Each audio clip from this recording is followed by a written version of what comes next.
You're watching KETK's East Texas Living with David Gibson. Welcome back. Joining us now is Dr. Darren Yeager, a board-certified obstetrician and gynecologist with UT Health East Texas, and he's here to share about Cervical Health Awareness Month. How are you doing today? I'm well. Thank you for having me on, David. Yes, sir. So what is Cervical Health Awareness Month, and why is it so important? Cervical Health Awareness Month is celebrated basically every January. It's a reminder to people of the importance of cervical cancer screening and prevention and treatment. Yes, sir. And what causes cervical cancer?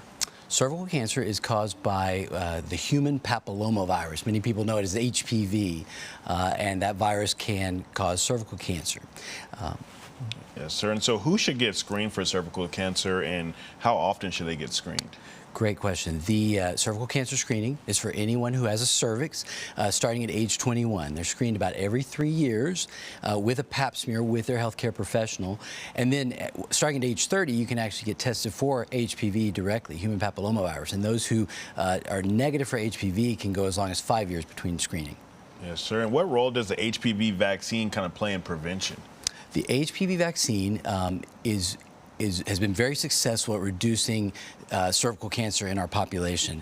It covers the most common viruses that cause cervical cancer, and it's given starting in the preteen age, but now can be given up to age 45. Yes, sir. And what kind of what kind of symptoms should people be looking out for? So most people have no symptoms of early stages of cervical cancer, and that's one of the reasons that cervical cancer screening is so important. But later stages of cancer can manifest as vaginal bleeding, pelvic pain, or pain with intercourse. Yes, sir. If anyone has symptoms like that, they should see their healthcare provider right away. Yes, sir. And are there any at-home tests that are available for cancer screenings like this? Yes, home testing for HPV was recently approved. There are several different brands of tests.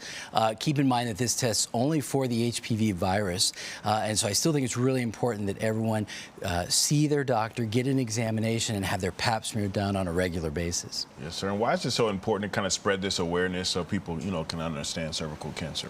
I think the biggest reason is that cervical cancer is completely preventable. We can really eradicate cervical cancer completely through vaccination, through early screening, and through treatment, so that no one ever has to suffer with that disease. Yes, sir. And you were talking about early detection and screening. How often do they go to get that screening, and what kind of things do they do during the screening?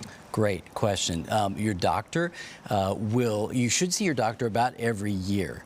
And other important screening tests like mammograms and things can be done. But the pap smear itself only needs to be done every 3 years if it's normal.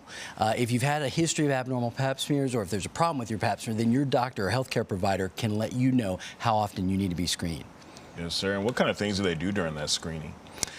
They basically are testing the cervix, which is the bottom part of the uterus, directly for abnormal cells and for the HPV virus. Yes, sir. And where can people get more information if they're interested in learning about cervical cancer? If people want to know more about cervical cancer, they can check out uthealtheasttexas.com.